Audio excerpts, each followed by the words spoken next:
Y si te digo que es posible cambiar, y si te digo que sí, que es posible salir de la ira, del mal humor, del enojo, de la tristeza, de la angustia constante, y si te digo que es posible, yo estuve ahí, yo estuve en ese lugar.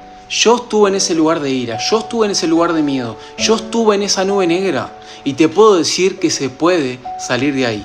Pero si realmente lo querés, si realmente entendés que no queda de otra que o salir adelante o hundirte del todo, y no querés eso, porque vos viniste a esta vida a cumplir sueños, a soñar en grande y a cumplir metas y a realmente dar amor y a darle a todos a los demás y ver bien al resto. Entonces no te rindas, no va a ser de la noche a la mañana. Pero no te rindas, porque lo más lindo es el proceso. Y eso es lo más difícil de entender. Vivir el proceso es lo más lindo de la vida. Porque cuando el resultado llegue, te vas a haber perdido todo el proceso. Te vas a haber perdido todo el esfuerzo que pusiste. Entonces vivilo con presencia y animate. Viví como un niño, jugá, divertite y hacé que las cosas pasen.